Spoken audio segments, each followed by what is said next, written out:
Olá, eu sou Maurício Ferro, repórter do Poder 360. Hoje a gente está aqui com a deputada federal Clarissa Garotinho, do PROS do Rio de Janeiro. Deputada, bem-vinda, virtualmente, mas bem-vinda. Prazer falar com a senhora. Obrigada, Maurício. É um prazer estar aqui com você, conversando com os internautas, com todos aqueles que acompanham o site Poder 360. Deputada, queria conduzir a entrevista aqui mais ou menos para a gente falar das medidas que estão sendo debatidas na Câmara dos Deputados para mitigar os efeitos da pandemia e, se possível, entrar também um pouquinho no tema das eleições, né, de outubro, já que a senhora é pré-candidata à Prefeitura de São Gonçalo, é isso? Não, do Rio de Janeiro. É do Rio? Do Rio Sim, também? sim. Então vou começar pela eleição do Rio. Vou inverter um pouco. A eleição lá no Rio de Janeiro, ela já está com diversos pré-candidatos. Como que a senhora enxerga esse cenário no momento e, inclusive, incluindo também diversas pessoas que já são conhecidas, né, do eleitorado, como, por exemplo, o ex-prefeito Eduardo Paes, o próprio Marcelo Freixo, que também já foi para o segundo turno, que também tem bastante voto, teve muito voto agora na eleição para deputado federal. Como que a senhora enxerga essa divisão? Eu acho que nós vamos ter uma eleição no Rio de Janeiro que ela vai ser bastante disputada. É uma eleição com muitos candidatos, né? Nós teremos aí candidatos já mais conhecidos da população, mas também teremos muitas caras novas que vão se apresentar nesse processo eleitoral. Temos uma ex-juíza que vai concorrer, temos um ex-presidente do Clube do Flamengo que vai concorrer. Então, como é uma eleição de muitos candidatos, eu acho que é o momento mais oportuno para todos aqueles que queiram se apresentar, justamente porque não será uma eleição polarizada apenas em dois candidatos. Todos os candidatos que estão se apresentando, os primeiros colocados, digamos assim, né, os mais conhecidos, que já participaram de outros processos eleitorais, também vão ter que enfrentar alguns dilemas nas urnas, né, nos debates. Então, eu acho que esse é um momento oportuno para que pessoas novas também se coloquem no processo e apresentem as suas propostas. Agora, Maurício, eu acho muito precipitado falar em eleição em outubro. Eu faço parte daquela corrente que defende o adiamento das eleições.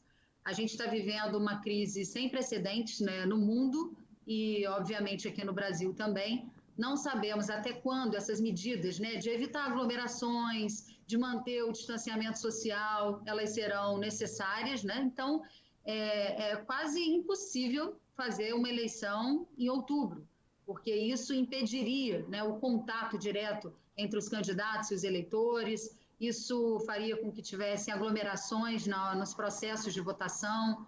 Então, eu sou do time que defende um adiamento das eleições. Uhum. A senhora acredita que esse momento de pandemia ele vai prejudicar o processo da campanha?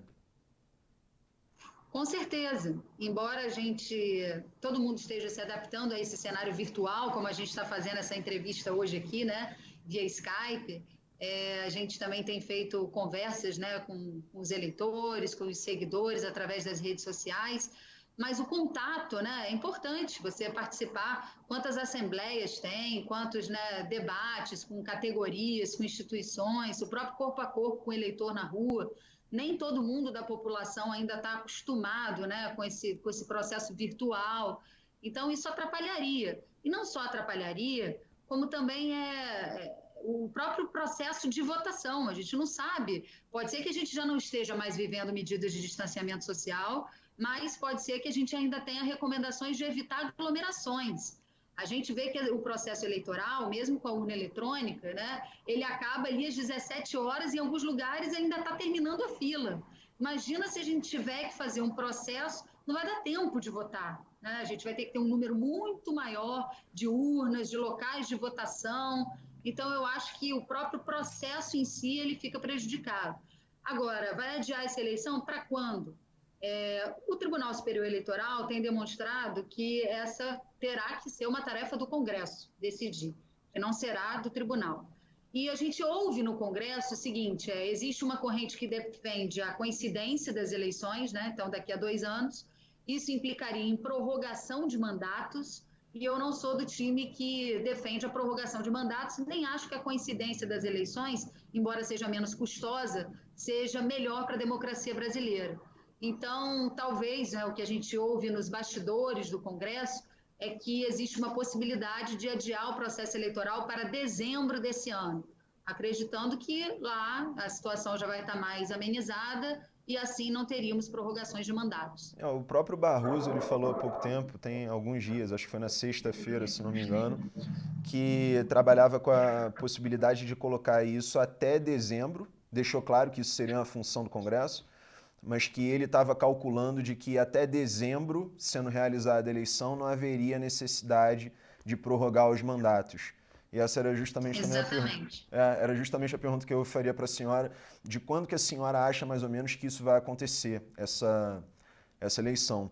E uma outra coisa, a senhora tem um termômetro lá na Câmara de como que os deputados estão se posicionando em relação a esse tema? Eles querem também prorrogar um pouco a realização do pleito? Como que a senhora sente que está essa situação? Então, pelas conversas de bastidores, né, e eu acredito que o Senado já tem uma posição mais avançada que isso, entre os senadores que eu estou conversando, do que na própria Câmara dos Deputados, o que se fala realmente é que o ideal seria prorrogar para dezembro. Mas isso ainda precisa ser construído, né? E até junho a gente tem que tomar essa decisão, não dá para postergar mais. Uma outra polêmica, né, que se debate também e que a população tem cobrado muito é a respeito do fundo bilionário eleitoral. É óbvio que, assim, não vamos ser hipócritas, né? Não dá para fazer campanha eleitoral sem recurso nenhum. Por mais que a gente tenha as vias, né, virtuais, é preciso algum recurso. Você tem que ter alguma assessoria mínima, você tem que ter... Agora, não precisa ser o fundo bilionário quando a gente está vivendo uma pandemia sem precedentes, quando a gente está vivendo recessão na economia, porque vai acontecer, já estamos tendo queda na arrecadação nos estados, nos municípios, a população não perdoará a classe política se ela não abrir mão desse fundo bilionário. Ah, Clarice, você vai fazer campanha sem recurso nenhum? Não, fica com uma parcela bem pequena, mas destina a grande maioria desses recursos para o combate à pandemia, para inserir esses recursos na economia, né? Tem muita gente agora recorrendo ao seguro-desemprego, isso aumenta também os gastos do governo. Então, eu apresentei, inclusive, um projeto, né, na Câmara dos Deputados, infelizmente não foi debatido, ainda não foi nem para o Colégio de Líderes esse projeto, mas que permite a utilização do fundo eleitoral para o combate à pandemia. Uhum. A senhora então defende um corte, né, nesse fundo eleitoral e a senhora tem uma ideia de valor do quanto que seria esse corte? A ordem de quanto? Não, eu permiti usar o fundo eleitoral. Se tiver que usar tudo, usa tudo, mas se também não precisar usar tudo, o que a gente está dizendo é o seguinte, nós não podemos ser hipócritas, né? Quem está do outro lado, às vezes, não sabe o processo de uma campanha eleitoral. Algum recurso precisa, mas não precisa ser todo esse recurso. Aliás, orçamento, ele é prioridade, né? É assim na nossa casa e é assim no governo. Né? Se na sua casa você tem que escolher, né, entre pagar uma conta de gás e comprar um remédio para o seu filho que está doente, você vai adiar o pagamento da conta de gás e você vai comprar o remédio do seu filho. No governo não é diferente. Nós precisamos investir dinheiro na saúde agora, nós precisamos comprar equipamentos novos, nós precisamos investir dinheiro na economia. Então, essa é a prioridade. Depois, o que der para ser investido na eleição, investe. Mas essa não é a prioridade. A prioridade hoje é o combate à pandemia. Uhum. E lá no Rio de Janeiro, como que está a questão dos apoios para a eleição? Porque a senhora, por exemplo, foi secretária do atual prefeito, Marcelo Crivella, provavelmente disputando a Prefeitura do Rio, vai disputar também com o atual prefeito, que vai tentar a reeleição. Tem também o governador do estado do Rio, que até onde eu tinha acompanhado essa história, eu sou do Rio, mas até onde eu tinha acompanhado a história, já que estou morando aqui em Brasília, não estava muito fechada a questão de quem ele apoiaria ou não. Eu queria saber da senhora como que está esse mapa de apoios e se vai ser tranquilo para a senhora disputar eventualmente a prefeitura com o atual prefeito, já que participou do governo dele. Como que está esse cenário? Eu participei sim da gestão do prefeito Marcelo Crivella naquela eleição. eu ia disputar a eleição de prefeita, né? Mas eu estava grávida, meu filho nasceu, e quando o processo eleitoral iniciou, meu filho tinha apenas 2 meses, né? Eu estava vivendo a maternidade e achava importante me dedicar totalmente a isso naquele momento, né? Eu precisava amamentar o bebê, não tinha como ir para a rua com um bebê de 2 meses para participar de uma campanha eleitoral.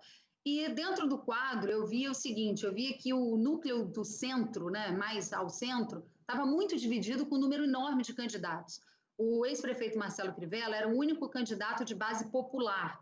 E ele tinha saído de uma eleição com um recall muito forte, porque ele tinha ido para o segundo turno contra o candidato do PMDB, que era o governador Pezão, né? Ele perdeu a eleição de governador para o Pezão, mas ele veio com um recall muito forte, né? de embate contra o PMDB, e o grupo político que eu faço parte é um grupo que denunciou o Sérgio Cabral, que denunciou os seus secretários, que denunciou o governador Pezão, foi o grupo político que protocolou na Procuradoria-Geral da República, né, essas denúncias, né, que depois culminou na prisão de diversos secretários, e inclusive do governador Sérgio Cabral e do governador Pezão. Então, justamente por esse motivo, né, por essa força que ele tinha naquele momento de combate ao PMDB, nós nos aliamos a ele, já que nós não tínhamos um candidato próprio à prefeitura. E depois que ele ganhou a eleição, ele me viu, né, na loucura. Eu já tinha saído da licença maternidade com 3 meses, e eu ficava indo e voltando para Brasília toda semana. Passei 5 meses nessa rotina, carregando meu filho, amamentando dentro do avião, levando ele para o plenário, porque eu fazia questão de amamentá-lo. E ele então me convidou, ele falou, olha, eu acho que para você seria bom nesse momento se você ficasse no Rio de Janeiro, né? Você ficaria numa rotina mais próxima do seu filho, sem que ele ficasse nesse vai e vem. E eu realmente aceitei por 2 motivos. Primeiro, porque eu entendia que pessoalmente realmente era melhor para mim naquele momento. E segundo, porque eu já tinha tido muitas experiências no Legislativo. Eu fui vereadora da cidade do Rio de Janeiro, eu fui deputada estadual no Rio de Janeiro, estou no meu 2º mandato como deputada federal pelo Rio de Janeiro, mas nunca tive uma experiência no Executivo. Então, achei que era uma oportunidade importante de poder implementar alguma coisa, porque o Legislativo é bom, mas é no Executivo que você pode efetivamente fazer acontecer as coisas que você acredita. Então, eu fiquei lá por cerca de 1 ano e 2 meses, 1 ano e 3 meses, não me lembro exatamente, 1 ano e pouquinho, foi logo no início do governo. A minha pasta ficou responsável, inclusive, pelos restaurantes populares, né, que pertenciam ao governo do Estado. Eu municipalizei 4 restaurantes, em 1 ano eu abri 3 que estavam fechados, deixei recursos através de emendas parlamentares para reabrir o 4º, mas foi quando eu saí da prefeitura para me candidatar novamente a deputada federal, e até hoje, passaram 2 anos, e esse 4º restaurante, mesmo com recurso federal, ele não foi sequer reaberto. Eu fiquei numa secretaria pequena, com menor orçamento da prefeitura, mas consegui dar conta do recado daquilo que me foi incumbido fazer, né? Organizamos lá projetos voltados para os jovens, eu cuidava também das naves do conhecimento, né, que fazem inserção tecnológica de jovens e de idosos em comunidades carentes, também foi um projeto super exitoso, com várias parcerias, e conseguimos dar conta do recado. Eu vejo o seguinte, o prefeito Marcelo Crivella é um homem bom, é uma pessoa de bom coração, tive a oportunidade de conviver com ele, acho que ele pegou uma gestão muito difícil, porque realmente, quando o Eduardo diz, eu fiz a Transcarioca, eu fiz a Transolímpica, eu fiz o túnel da Grota Funda, ele fez, mas quem teve que pagar por essas obras foi o Crivella, não foi o Eduardo. É como se ele tivesse comprado no crédito, né? E esse crédito, quem teve que pagar foi o prefeito da gestão seguinte. Isso é uma coisa. Então, eu diria a você o seguinte, realmente, o prefeito Marcelo Crivella ficou sem condições de tocar grandes obras. Mas depois de 4 anos de governo, isso não pode servir como justificativa para a cidade viver o completo abandono que vive, né? Não poder fazer grandes obras não significa que você não possa fazer nem o papel de síndico, né, de tocar as pequenas coisas do dia a dia da cidade. A cidade está esburacada, a cidade está mal iluminada, a cidade está mal conservada. São coisas simples de fazer, que requer apenas planejamento, boa gestão, escolha de boas equipes. Isso eu não vi acontecer. Então, eu acho que o Crivella ele falhou no básico e está sofrendo as consequências disso, porque a gente vê, né, que o governo não tem tido uma boa aprovação. Crivella, então, na visão da senhora, não fez o papel de síndico? Não, não fez. Eu acho que as medidas mais simples, né, não foram feitas. Boa coleta de lixo, a própria iluminação da cidade, como eu estou te dizendo, ruas esburacadas, é o mínimo, é o básico. E uma gestão muito confusa, né? Eu fui muito criticada em algumas reuniões de secretariado porque eu dizia a verdade. E na política, infelizmente, às vezes as pessoas não querem ouvir a verdade, né? Você chega numa reunião de secretariado, tem lá um monte de secretário que fala aquilo que o prefeito quer ouvir. E eu, às vezes, dizia, olha, eu não acho que o caminho é esse, eu acho que o caminho é diferente, eu estou falando isso para o seu bem, porque eu acredito que se eu estou nesse time, eu quero que o governo dê certo. E aí, infelizmente, a gente que às vezes diz a verdade, né, as pessoas torcem um pouco o nariz. E aqueles que ficam ali, às vezes, puxando saco, falando só o que o outro quer ouvir, né, ganham tapinha nas costas, ganham uma promoção, ganham um projeto a mais. Então, esse não é meu estilo, né? Então, acho que às vezes também, você para governar, você tem que estar cercado de pessoas competentes, de pessoas que tenham coragem para te dizer a verdade. Você tem que saber ouvir quem está do lado de fora, ouvir quem está do seu lado e aceitar receber críticas também. Uhum. A senhora, no lugar do atual prefeito, Marcelo Crivella, o que faria diferente e quais áreas consideraria prioritárias no seu governo eventual? Eu acho que o Rio de Janeiro, ele precisa, primeiro, a gente não pode misturar as nossas convicções pessoais com a vivência da cidade, com a cultura, com a economia da cidade, né? Então, você tem, por exemplo, o Carnaval, é uma tradição do Rio de Janeiro, atrai turistas, movimenta a nossa economia, é um direito do prefeito não querer ir ao sambódromo, mas atacar a festa, que é uma tradição da cidade, que movimenta. Então, eu acho que, primeiro, você não pode misturar as suas convicções pessoais. Eu também tenho as minhas convicções, tenho a minha fé, né? Mas isso não pode de forma alguma se misturar com a vivência da cidade, com o dia a dia da cidade. Então, acho que esse é um ponto. O outro ponto é colocar um time que cuide bem da cidade. Né? Todo mundo quer uma cidade limpa, iluminada, bem estruturada, com ruas bem asfaltadas, e não aquele asfalto que você coloca e o carro desliza, como aconteceu no aterro do Flamengo, né? Vários acidentes, porque colocaram algum tipo de asfalto ali, que eu não sei dizer que asfalto foi aquele, mas um monte de batida, acidente, porque era uma coisa que deslizava muito, nem aquele asfalto que em 3 meses, 4 meses, né? Ou como aconteceu na gestão do Eduardo Paes, que ele colocou lá o asfalto do BRT, que em 6 meses já estava completamente esburacado. Então, assim, é o mínimo. Então, acho que cuidar do dia a dia, né, fazer esse papel de síndico da cidade, né, ter uma boa coleta de lixo, uma boa iluminação, ajuda a melhorar a questão da segurança. Então, esse papel de síndico. Terceiro ponto, o município precisa ajudar o Estado, embora não seja papel do município combater a violência, né? Tráfico de drogas e armas é uma função federal, a polícia ela é estadual, mas o município ele pode contribuir, e muito, ajudando, por exemplo, a ampliar programas como o Rio Mais Seguro, Segurança Presente, fazendo principalmente uma segurança mais efetiva, né? Nos centros de bairro, eu acho isso muito importante. E o quarto ponto, melhorar o sistema de transporte do Rio de Janeiro, onde o Estado e o município também podem trabalhar em parceria, né? A gente já viu, por exemplo, no passado, outras gestões no governo de São Paulo, onde a prefeitura colocava e aportava recursos para ajudar o Estado na ampliação da rede de metrô, por exemplo. Então, são coisas que eu acho que são fundamentais. E cuidar das pessoas de verdade. O Crivella se elegeu com o lema de vou cuidar das pessoas, mas a gente vê postos de saúde abandonados, os programas sociais não foram retomados. Então, nós vamos viver um momento, né, a partir do próximo ano, muito difícil. A cidade do Rio de Janeiro já tem índices de pobreza muito elevados, né? Aqui é uma cidade onde a desigualdade é muito grande. Nós temos aqui, por exemplo, imóveis que, se comparando aos preços de Nova York e de outros países do mundo, são valores absurdos. O custo de vida na cidade do Rio de Janeiro é muito alto. Então, você tem aqui a pobreza extrema e a riqueza extrema. E depois de uma pandemia, de uma crise de desemprego grande que a gente vai viver, esses problemas sociais eles vão ser ampliados. Então, é muito importante que a gente tenha uma grande rede de proteção social, para apoiar essas comunidades que vão estar sofrendo ainda mais no período pós-pandemia.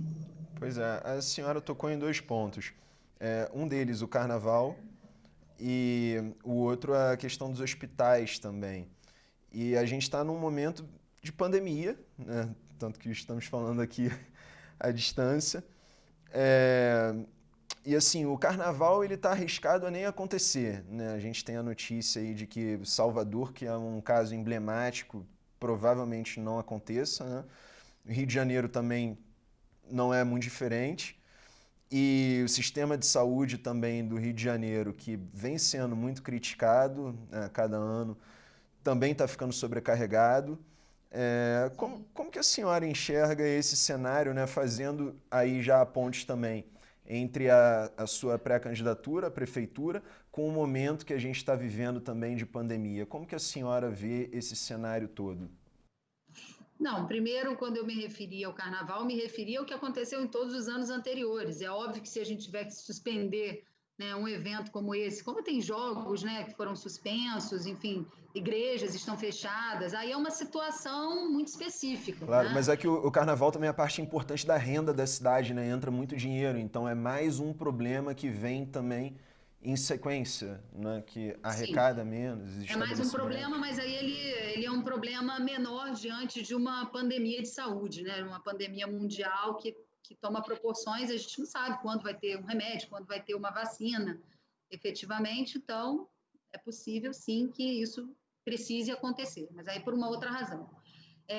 Bom, o Rio de Janeiro, eu acho que o governador adotou as medidas corretas, nesse ponto o prefeito também, né, de começar rápido o isolamento e o distanciamento social. Acho que a população, num primeiro momento, aderiu, mas infelizmente agora o distanciamento social ele está sendo bastante reduzido, né?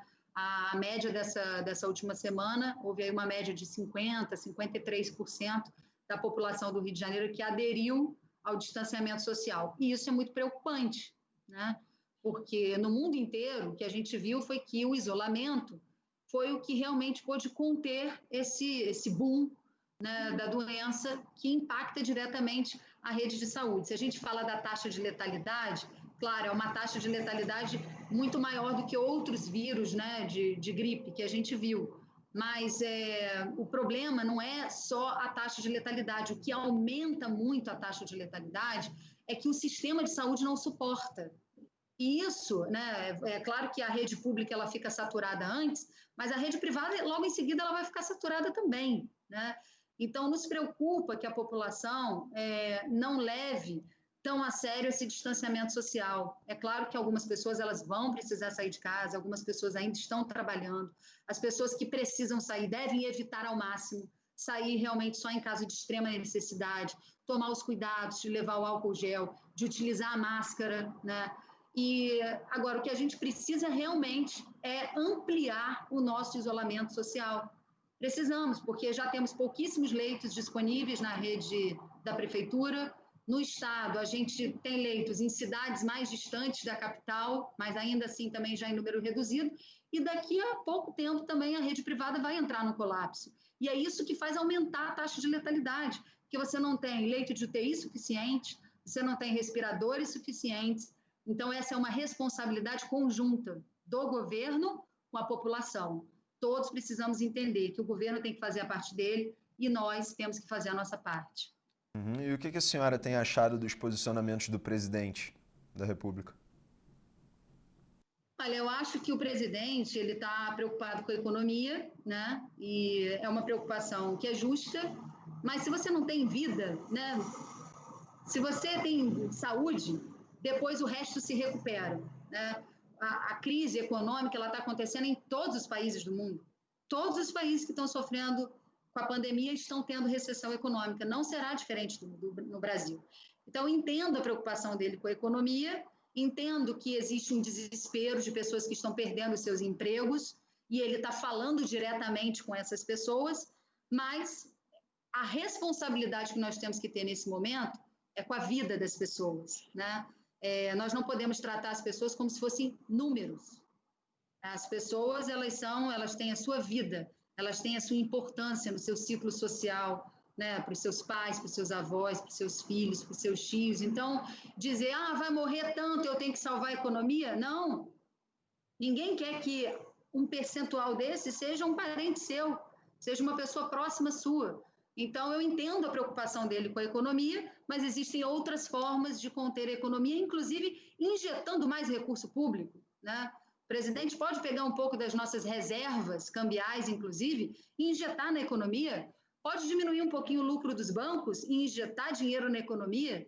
Isso tudo pode ser feito. Agora, salvar vidas tem medidas, né? Eu acho, por exemplo, que foi precipitada a saída do ministro Mandetta, que estava tendo uma excelente comunicação com a população estava aderindo, estava explicando, e realmente fica muito confuso para as pessoas quando o presidente diz uma coisa e o ministro da Saúde diz outra. Então, eu entendo que ele tem a caneta, é legítimo, ele tem o direito de escolher a equipe que vai trabalhar com ele, os ministros que vão trabalhar com ele, mas acho que a saída foi precipitada e prejudicial.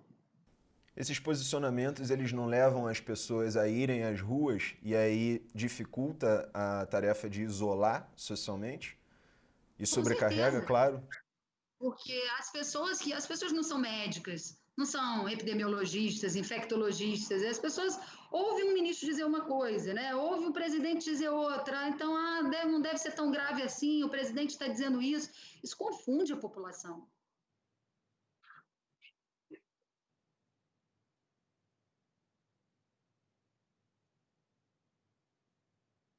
Está sendo votado, né, o apoio aos estados e municípios, né? É um programa que vai ser federal, né? Aporte de recursos para os municípios e para os estados. Isso é essencial, porque a arrecadação dos municípios está caindo, a arrecadação dos estados estão caindo. Alguns estados estão já vinham em situação extremamente grave, como o estado do Rio de Janeiro, né? Nós temos aqui, o novo governador assumiu já com uma dívida bilionária. Ainda temos aqui um regime de recuperação fiscal, nós estamos debaixo de um regime de recuperação fiscal, e agora veio a pandemia, a necessidade de se injetar recursos, né? A arrecadação cai, né? E é necessário, sim, que tenha apoio federal. Se não tiver, nós vamos entrar num colapso que não vai conseguir nem pagar os servidores públicos. Então, o principal na Câmara hoje é apoiar estados e municípios. Tem outras medidas, né, que vão ser votadas, mas a prioridade hoje está sendo votar os projetos de maior amplitude. Tem outros projetos de deputados, tem mais de 200 projetos tramitando relacionados a isso. Eu, por exemplo, tenho uns 13 ou 14 projetos relacionados a isso, inclusive direcionado aos profissionais de saúde, né, porque a gente viu o seguinte, a dificuldade da compra dos EPIs. E é muito importante, tem muitos médicos, enfermeiros se contaminando por falta dos equipamentos básicos de proteção. Então, às vezes o governo, para fazer uma compra muito grande, fazer uma compra maior, ele tem dificuldade, né, pelo prazo de entrega, pela quantidade. Mas o que eu vi acontecer? Eu vi muitos médicos entrando na internet e conseguindo comprar, né, eu nem sei como é que chama, uma viseira daquela, um óculos protetor, conseguindo comprar caixa de luva, conseguindo fazer suas compras individuais. Na verdade, a responsabilidade de ofertar isso tudo é do governo. Mas eu vi muitos médicos fazendo isso por conta própria. Então, eu fiz um projeto permitindo que até o valor de R$ 3.500, o que fosse gasto, né, com EPI nesse momento por profissionais de saúde, pudesse depois ser deduzido no imposto de renda. Eu acho que esse é um projeto muito importante, devia ser votado logo, mas não sou eu que faço a pauta, né? Temos lá outros projetos tramitando, como em relação aos consignados, a gente sabe que a maioria das pessoas que pegam, né, empréstimos consignados são aposentados, são pensionistas, são pessoas idosas, né, e que estão tendo dificuldade de honrar com esses empréstimos agora. O ideal seria cancelar essas parcelas e jogar mais para frente sem juros, né, diluindo nas parcelas seguintes. Eu acho que a Câmara, o Congresso, ele já tem um papel muito importante e, diferente do que disseram, né, muitos imaginariam que o Congresso ia fechar num momento como esse. Não, a gente se adaptou à realidade, como estamos fazendo aqui na nossa entrevista, usando a tecnologia a nosso favor, né? Estamos tendo sessões remotas, temos aplicativos, plataformas para falar durante as sessões, plataformas específicas para protocolar projetos, nossos telefones celulares eles foram certificados para que a gente possa votar única e exclusivamente através deles, né? Então, o Congresso continua funcionando e até interessante, né? Gerando, inclusive, economia, né? Porque só o que você está economizando com mais de 500 deputados que não estão viajando, nem suas assessorias para Brasília toda semana, acho, inclusive, que a gente tem que pensar nisso, né? Se é necessário que todas as sessões sejam presenciais toda semana, daqui para frente, porque nós vamos ter economias milionárias durante todos os meses. Uhum. A senhora projeta, então, que haja mudanças mais para frente, né? Quando acabar esse pesadelo dessa pandemia, talvez tenha alguma diferença no funcionamento não só do Congresso, mas de empresas. Haverá uma série de mudanças, provavelmente, né? Eu acho que não só assim, os hábitos do Congresso, das empresas, mas os nossos próprios hábitos vão mudar depois da pandemia. Eu vejo aqui dentro de casa, né? Às vezes chegava compra de supermercado, chegava lá um saco de arroz, um pacote de macarrão, um pacote de biscoito, aquilo ia tudo direto para o armário. Agora parece uma operação de guerra, né? As coisas chegam, você já tem que ir lá borrifar uma solução, passar ou uma solução de água sanitária ou álcool, às vezes você até lava o produto. É uma série de cuidados que a gente antes não tinha no dia a dia, né? O próprio hábito de andar com álcool gel sempre, né? A gente vê outros países do mundo, uma pessoa está gripada, ela já começa a usar máscara. Então, eu acho que alguns hábitos desses que a gente está adquirindo nesse momento são hábitos que a população vai levar para o futuro e que vão ser hábitos positivos, né? Que vão nos permitir ter uma saúde melhor, porque vai estar todo mundo higienizando mais, se higienizando mais e higienizando mais as coisas dentro de casa. A senhora falou agora há pouco também de orçamento. Eu tinha duas perguntas mais ou menos nessa área para fazer. Uma delas diversos municípios no estado do Rio, eles dependem muito do dinheiro dos royalties. E eu queria saber como que está essa questão, porque me parece que haveria um julgamento agora previsto para abril, o mês passado, e que foi adiado. Queria saber primeiro isso, se quiser já responder essa, e aí depois eu já emendo com a outra. Então, em relação ao orçamento, uma parte importante da renda de alguns municípios do estado do Rio é o dinheiro dos royalties. E tinha um julgamento, acho que previsto para abril, que definiria esse assunto. Eu queria que a senhora explicasse um pouco mais, se possível. O julgamento ia acontecer no ano passado, essa é uma ação movida, né, por governadores do Nordeste que querem ter acesso a essa receita. A gente conseguiu adiar, foi adiado para abril, e aí estávamos no meio da pandemia. A nossa bancada federal do Rio de Janeiro fez uma carta ao Supremo Tribunal Federal pedindo novamente o adiamento, mas a gente sabe que em algum momento isso vai ser pautado, né, vai ser julgado efetivamente. E isso nos traz muita preocupação, porque o Supremo quer que a gente encontre uma saída política, faça algum tipo de acordo no Congresso com relação a essas receitas, e nós entendemos que isso não é possível. Primeiro, pela natureza, né, do royalty. O royalty, o que ele é? Ele é uma indenização paga aos estados e municípios produtores de petróleo. Né? E por que essa indenização? Porque são causados impactos, né? Quando você tem, por exemplo, um vazamento numa plataforma, um problema numa plataforma, os impactos ambientais disso são enormes e é na costa daquele estado, daqueles municípios, né? Você tem que investir em infraestrutura, né? Porque isso atrai engenheiros, atrai pessoas para aqueles locais. Você tem que investir em estradas, você tem que investir em infraestrutura de uma forma geral. Então, ele é uma indenização paga aos estados e municípios produtores. O estado do Rio de Janeiro produz cerca de 82% do petróleo nacional. Por isso, nós recebemos essa grande quantidade de recursos. Né? Uma parcela vai para o estado e uma parcela vai para os municípios produtores de petróleo. Não tem porquê municípios que não produzem o petróleo receberem essa parcela de indenização. Eles vão estar sendo indenizados pelo quê? Né? Se o royalty é uma indenização e ele não produz, não tem motivo para ele ser indenizado. Além do mais, se a gente perder essas receitas, né, se elas forem redistribuídas para todo o Brasil, isso vai gerar um impacto nas receitas do estado do Rio de Janeiro em torno de 35% a 40%. Em alguns municípios, esse impacto chega a 70%, tamanha a dependência desses municípios da receita do petróleo. Então, para nós, é um impacto gigantesco. E para os municípios que vão receber, você pegar esse dinheiro e repartir para mais de 5 mil municípios brasileiros, é um impacto tão pequeno. Vai fazer o quê? Vai pagar uma folha de pagamento, né, de servidores de um mês.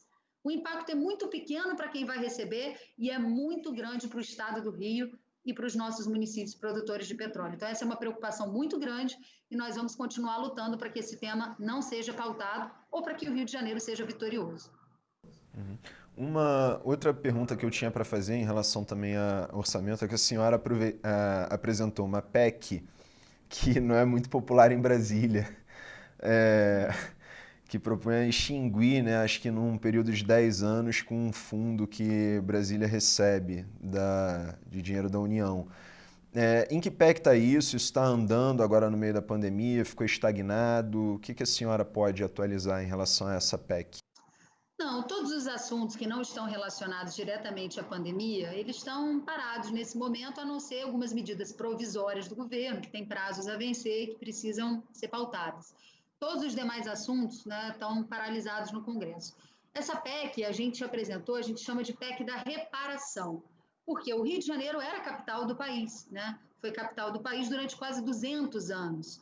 E em todos os países do mundo, Maurício, o que a gente percebe é o seguinte: existem países que têm mais de uma capital, né? Tem países que têm 3 capitais. Na África, por exemplo, você tem a capital legislativa, a capital executiva, a capital judiciária. No Chile, você tem 2 capitais. Você tem vários países no mundo que você tem mais de uma capital. Não é o caso do Brasil. O Rio deixou de ser capital. Tem outros países, né, em que as capitais, essa transferência de capital, ela é comum. Aconteceu em diversos outros lugares. E aí as cidades antigas, que eram capitais, se tornaram cidades federais, ou seja, a segurança é financiada pela União, outros serviços, né, são financiados também pela União. E aqui no Brasil não aconteceu nada disso. O melhor exemplo que a gente tem para dar é o exemplo de Bonn, né? Bonn, quando deixou de ser capital na Alemanha, foi feito todo um planejamento. Primeiro, não se tiraram os recursos de Bonn da noite para o dia. Várias sedes de ministérios importantes continuaram em Bonn. Bonn recebeu, por exemplo, uma sede também da ONU, né, do país, ficou lá, na antiga capital. Então, foram dados vários benefícios. Milhões de euros foram dados a Bonn como compensação por tudo que estava sendo tirado de lá. E aqui no Brasil, o que aconteceu? O Rio de Janeiro, da noite para o dia, deixou de ser capital. Da noite para o dia, perdeu todos os ministérios. Da noite para o dia, perdeu todo o apoio, toda a ajuda federal que tinha. E Brasília, por ser a nova capital, passou então a receber um aporte de recursos enormes. Claro, a gente entende que no início isso era necessário, né? Era uma nova capital do país, que ainda não tinha condições de arrecadar, precisava se constituir. Passaram 60 anos. Brasília já é capital há 60 anos. Em 2002, se eu não me engano, 2002, foi criado o Fundo Constitucional. Antigamente, né, o governo ia investindo recursos diretamente em Brasília e talvez alguém espertamente em Brasília, com medo de alguém questionar a continuidade desse repasse muito grande de recursos, né, bilionários, alguém pensou, bom, em algum momento alguém vai questionar isso, é melhor criar um fundo. E aí foi criado o Fundo Constitucional de Brasília. Só no ano passado foram 14 bilhões de reais repassados a esse fundo. É muito dinheiro. É bom a gente lembrar que Brasília é uma capital, ela é uma cidade-estado. Ela arrecada recursos municipais, ela arrecada recursos estaduais, né? Ela cobra ISS, ela cobra ICMS e ainda tem, só para ela, um fundo bilionário de 14 bilhões de reais no ano passado, que é corrigido todo ano esse fundo. Esse fundo é maior do que a receita corrente líquida de pelo menos 14 estados brasileiros. Só o valor desse fundo. Então, na verdade, o que a gente quer? Primeiro, reparar a injustiça que foi cometida contra o Rio de Janeiro. Muitos historiadores, economistas, né, dizem o seguinte: olha, o nosso colapso econômico começou com a perda da capital. Foi a partir daí que os nossos problemas se iniciaram. Desde lá para cá, nós já tivemos decretação da falência do município do Rio de Janeiro, já tivemos intervenção na segurança, intervenção na saúde, Estado vivendo debaixo de regime de recuperação fiscal, já tivemos quebra total, né, da cidade do Rio, servidores pedindo para para sair, abandonando seus cargos. Muita coisa aconteceu nesse período. E tudo isso se deve principalmente a esse fator que aconteceu lá atrás, que a gente perdeu tudo da noite para o dia. Então, o que a gente quer? A gente quer que em 10 anos, daqui a 10 anos, o Fundo Constitucional de Brasília seja extinto e que Brasília perca essa dependência que tem hoje do Fundo Constitucional. E que, nesse período de 10 anos, o Fundo Constitucional seja repartido entre o Rio de Janeiro e Brasília. Brasília como uma forma de se adequar, né, a uma nova arrecadação, e o Rio de Janeiro como uma forma de reparação. É isso que a gente quer. Porque é injustificável, Maurício. Por que o Ministério do Turismo, por exemplo, não ficou no Rio de Janeiro, capital turística do país? Por que o Ministério da Cultura não ficou no Rio de Janeiro? Né? Se nós temos aqui o nosso maior polo de audiovisual, a Ancine está aqui, que é a agência de cinema, nós temos aqui as maiores festas, né, culturais populares do país. Então, por que o Ministério da Cultura não ficou aqui? Por que o Ministério do Esporte não ficou no Rio de Janeiro? Nós tivemos aqui Pan-Americano, nós tivemos aqui Jogos Olímpicos, nós temos aqui o Maracanã, né, que durante muito tempo foi o maior, considerado o maior do mundo. Por que o Ministério do Esporte não ficou aqui? Nós perdemos tudo da noite para o dia. E ficamos aqui. Nós temos um grande número de servidores federais no Rio de Janeiro, né? Nós podemos dizer que nós ainda somos uma cidade federal. A União é a maior proprietária do município do Rio de Janeiro. Ninguém tem mais terra, propriedade, imóvel no Rio de Janeiro do que a União. Nós temos mais servidores federais na capital do que servidores estaduais, mas não temos esse olhar carinhoso, cuidadoso da União com a sua antiga capital, como aconteceu em vários outros lugares do mundo. Nós precisamos de uma reparação, ainda que já tenha se passado muito tempo. Uhum. Já que a senhora tocou nesse ponto da União ser proprietária de diversos imóveis aí no Rio de Janeiro, o que a senhora acha das declarações do ministro Paulo Guedes de vender o máximo que ele puder do patrimônio do governo federal? E isso serviria de alguma forma como reparação para o Rio? Mas a senhora tem a ideia de propor? Mas a senhora pensa em propor? Existe algum pensamento, alguma movimentação nesse sentido, de repente, como reparação? Eu cheguei a fazer um requerimento de informações e a Superintendência do Patrimônio da União me respondeu que tinha mais de 200 mil imóveis da União na cidade do Rio de Janeiro. É óbvio que, se essa proposta vingar do Paulo Guedes, nós vamos querer, sim, que uma parcela desses recursos, né, dos imóveis do Rio de Janeiro sejam passados para o Rio de Janeiro, né, a fundo perdido, sejam doados ao Rio de Janeiro, até como uma forma de reparação. E a gente sabe também que o governo federal não vai aceitar, não vai topar isso, o diálogo ali é um pouco difícil, embora a gente tenha um presidente da República que tenha toda a sua vida, toda a sua história política, né, no Rio de Janeiro. Eu espero que isso possa sensibilizá-lo a olhar com carinho para o Rio de Janeiro, porque ele construiu toda a história política dele aqui. Uhum. Deputada, a gente já está conversando há um bom tempo. Eu queria te perguntar se tem alguma coisa que eu deixei de falar, algum assunto que eu deixei de abordar e que a senhora acha importante e gostaria de dizer, deixar claro, abrir o espaço. E depois disso, passar para aquela fase de bate-bola com algumas perguntinhas que a gente faz objetivas. Fica à vontade, se tiver alguma coisa. Eu acho que é isso, acho que foi um bate-papo bacana. Te agradeço pela oportunidade, pelas perguntas também. Podemos passar para o seu bate-bola. Tá bom. Deputada, a primeira pergunta é se a senhora é a favor de liberar o aborto em mais casos do que a legislação atual prevê. Não sou a favor da liberação do aborto. Nesse ponto tenho convicções, né, muito pessoais, inclusive, e acho o seguinte, tem muitas mulheres, né, do movimento feminista que dizem o seguinte, eu tenho direito sobre o meu próprio corpo. Agora, a pergunta é, quando a vida efetivamente começa? Alguém já foi capaz de responder isso? Tem gente que fala, quando você já pode escutar o coração na ultrassonografia. Tem gente que fala, a partir de 3 meses. E eu acho o seguinte, realmente, nós mulheres temos o direito sobre o nosso corpo, mas o nosso direito termina quando o direito de outro começa. Se você já tem uma nova vida gerada no seu ser, eu não acho que a gente tem o direito de interromper. Então, esse é o meu pensamento. A segunda pergunta. A senhora é a favor ou contra descriminalizar o consumo recreativo de drogas consideradas mais leves, como a maconha? Sou contra também.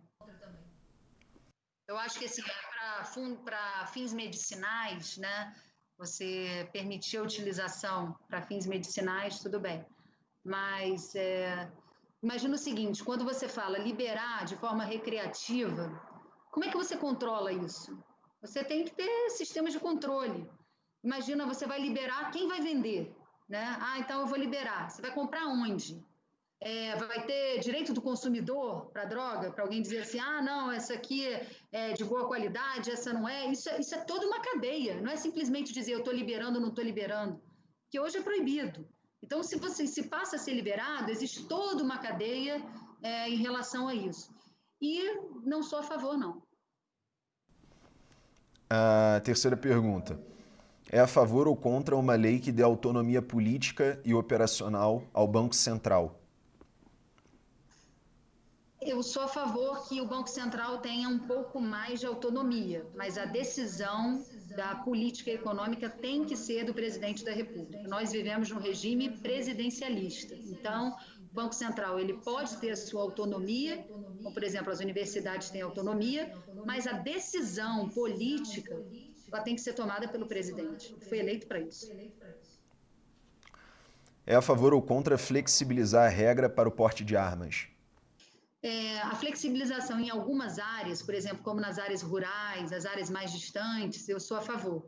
Mas flexibilizar para que praticamente todo cidadão em áreas urbanas tenha acesso a armas, sou totalmente contra. Acho que essa violência vai gerar mais violência, vai gerar mais violência doméstica, vai gerar mais violência nas ruas. Não vejo que o fato de você ter uma arma em casa, essa arma ela vai ter que estar muito bem guardada. Imagina, ela vai ter que estar fora do alcance de crianças, ela vai ter que estar num cofre, ela vai ter que estar fechada. Se você, no meio da noite, é surpreendido, né, dentro da sua casa, por um ladrão, por alguém, aquilo não é uma forma de proteção. Até você pegar a arma, até você tentar se defender, o que poderia ser só um assalto vai virar morte. Eu acho que, assim, de todas as formas, eu acho que mais arma vai gerar mais violência e não vejo isso como uma medida positiva.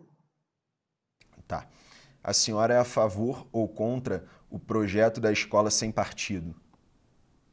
Olha, isso é algo muito difícil de controlar. Existem escolas com pensamento mais liberal, existem escolas, né, que a gente sabe que tem um pensamento progressista, outros que têm um pensamento mais de esquerda.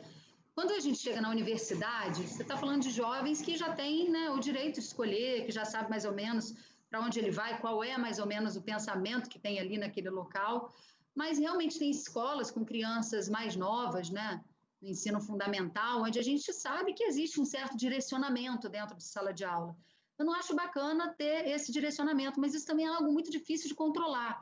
Agora, proibir, por exemplo, grêmios estudantis, um grêmio não serve só para atividade política, ele serve para organizar, né, os alunos da escola de uma forma mais geral, para organizar um jogo esportivo, para organizar um festival musical. Então, eu acho muito difícil controlar isso. Eu acho que isso aí é muito mais um discurso do que algo que possa ser feito efetivamente na prática. A senhora é a favor ou contra a redução da maioridade penal? Olha, sabe que isso é bastante polêmico. Na primeira votação que teve com relação à maioridade penal, isso no meu mandato passado, eu votei contra a redução da maioridade penal. Mas depois eu fiz uma reflexão um pouco mais profunda. E não é que eu acho que o sistema penal ele vai melhorar ninguém, mas eu acho que sim a gente deve impor algumas responsabilidades já maiores àqueles que já têm mais de 16 anos, que já podem votar, que já podem participar, né, de um processo democrático do país. Mas eu acho o seguinte, cadeia não resolve nada, né? O sistema penal brasileiro ele é muito ruim. Eu acho que a gente pode ter outras medidas, mas nos casos de crimes hediondos e crimes contra a vida, nesse caso eu acho que a gente tem que endurecer sim. Nesse caso eu acho que a redução da maioridade penal, quando você fala de crimes contra a vida, a gente precisa endurecer. A senhora é a favor da redução do número de deputados no Congresso Nacional? Com certeza. Embora numericamente, se a gente for comparar, né, a nossa representação com a representação de outros países, a gente está equivalente, em alguns casos a gente tem até uma subrepresentação. Mas é muito custoso. Nós aqui temos o sistema bicameral, né, que temos Câmara e Senado. É muito custoso, né, a gente ter 3 senadores por estado, a gente ter mais de 500 deputados. Ou a gente reduz o número de deputados, ou a gente muda um pouco o formato, né, essa formatação das sessões para que a gente possa ter menos cota parlamentar, menos verba parlamentar. Como eu estou dizendo, nesse momento que a gente tem menos viagens, né, de deputados e assessores, está sendo gerada uma economia enorme no parlamento. Existem parlamentos no mundo inteiro que eles têm data para se reunir, eles têm calendário. Às vezes a gente vai para Brasília, passa uma semana altamente improdutiva, e foi uma semana extremamente custosa, porque, né, você tem que viajar, você tem gastos com isso, passagens aéreas às vezes ficam extremamente caras, às vezes você tem uma mudança de horário de sessão, às vezes você tem uma sessão que é marcada para terça, você tirou uma passagem com antecedência, e aí para você marcá-la de novo para segunda, você tem que pagar a mais por isso, e a passagem sai mais cara. Então, ou a gente muda essa formatação, né, faz um calendário, vamos nos reunir 2 semanas em Brasília, e 2 semanas vamos fazer essa formatação à distância, ou reduz o número de deputados. O fato é que é altamente custoso ao povo brasileiro e alguma solução tem que ter. A senhora é a favor ou contra o sistema de capitalização Previdência? Eu acho que não deu certo, né? Nos países que a gente vê, não deu certo. O regime de previdência social no Brasil, ele não é um regime exclusivo de previdência, ele é um regime de previdência e assistência social. Né? A gente tem a maioria do povo brasileiro vive em condições muito difíceis. Temos aqui pessoas ainda em condições subhumanas no Brasil, uma realidade que a maioria de nós, né, não convive com ela diariamente, mas que a gente sabe que existe. Então, o sistema de previdência, eu fui contra a reforma da Previdência, acho a reforma da Previdência foi extremamente cruel. Existem outras formas de você mexer na Previdência. Vamos, por exemplo, cobrar a dívida dos grandes devedores da Previdência brasileira. Isso é uma formatação. Cortes de super salários, eu acho super ok. Agora, você dizer, olha, eu estou aqui dizendo que eu estou fazendo uma reforma que está mexendo com os grandes privilegiados do Brasil. Espera aí, a média de previdência de quem está no regime geral é muito baixa. E os que recebem mais dentro da média estão ali na média de R$3.000. Eu posso dizer que uma pessoa que recebe R$3.000 por mês é um grande privilegiado no Brasil? A gente sabe que a grande maioria que está dentro do regime geral recebe um salário mínimo, um salário e meio. E essas pessoas foram muito afetadas pela reforma da Previdência. A senhora é a favor ou contra que igrejas tenham imunidade tributária? A igreja já tem a imunidade tributária. Aqui no Rio de Janeiro, por exemplo, né, não pagavam o ICMS da energia elétrica. Eu acho que as igrejas elas cumprem um papel social extremamente importante, né? Não só espiritualmente, porque espiritualmente isso é extremamente relevante. A gente está vivendo um momento agora, por exemplo, de pandemia, em que muitas pessoas estão vivendo na solidão, muitas pessoas estão tendo depressão, crise de ansiedade, e o trabalho espiritual está sendo muito importante para essas pessoas. As igrejas fazem isso no dia a dia, e mais do que isso, fazem um serviço de assistência social, fazem um serviço de amparar aquelas pessoas mais necessitadas. Em muitos casos, fazem até, sabe, um serviço, Maurício, de alfabetização, porque as igrejas, de uma forma geral, elas ensinam da importância da leitura da Bíblia. E para você ler a Bíblia, você tem que saber ler. Então, eu já vi muitos cursos de alfabetização dentro das escolas para ensinar as pessoas a lerem, para que elas possam ler a Bíblia. Eu acho que existe um serviço social extremamente importante feito pelas igrejas. Existem picaretas nas igrejas? Existem. Existe picareta em qualquer lugar do mundo. Existe picareta em todas as profissões. Existe político picareta, existe médico picareta, existe, né, pastor, padre que também agem dessa forma, existe policial picareta, mas a gente tem que acreditar na boa fé das pessoas e não estar sempre duvidando de todo mundo, até que se prove o contrário. Aí agora a última pergunta, deputada. É um pouco mais longa. Vou começar aqui. O Poder 360 ele completa 5 anos agora em 2020. ele é um veículo de comunicação que pratica jornalismo profissional de maneira independente dos pontos de vista editorial e financeiro. E aí eu te pergunto, qual que é a importância de veículos assim, como o Poder 360, para a prática do jornalismo no Brasil? Muito importante, né? Eu também me formei em jornalismo, né? Quero também prestar a minha solidariedade aos jornalistas, né, que foram agredidos recentemente, que sofrem, né, constantes agressões no exercício da sua profissão. A gente sabe que não é uma tarefa fácil. E o jornalismo independente ele é fundamental. Cada vez cresce mais o jornalismo independente através de sites, através de blogs e mesmo aqueles que não são totalmente independentes, mas que mostram a sua posição, né? A gente sabe que tem sites que são, olha, somos um site de direita, somos um site de esquerda e quem entra ali sabe que tipo de posicionamento, que tipo de leitura está fazendo daquilo que está lendo. Mas isso é muito importante porque o que a gente vê aqui no Brasil, a gente não vê em outros lugares do mundo, né? Onde uma única família detém, né, ali concessão de rádio, de televisão, de veículo de jornal. Por exemplo, nos Estados Unidos, se você é dono de cadeia de rádio, você não pode ser de televisão. Se você é de televisão, você não pode ter um jornal. Quer dizer, aí você tem uma pluralidade. Eu acho que a pluralidade ela é importante para a democracia, ela é importante para a população, que pode se informar cada vez melhor. Então, o Poder 360 está de parabéns fazer parte desse time aí que leva informação de qualidade, de forma independente, contribuindo para a democracia brasileira. Deputada, muito obrigado. Espero que a gente tenha depois uma outra oportunidade pessoalmente, quando acabar essa pandemia. E te agradeço muito pela disponibilidade, pela conversa, por tudo. Maurício, eu que te agradeço, agradeço a você, agradeço a todos os internautas, né, do Poder 360 que acompanharam a gente. Certamente teremos outras oportunidades pela frente, não pudemos dessa vez fazer, né, a entrevista aí no estúdio, mas é aquilo, estamos usando aí a tecnologia a nosso favor e o bom jornalismo continua, assim como o mundo, né? O mundo está em constante transformação e a gente segue vivendo. É isso. Muito obrigado.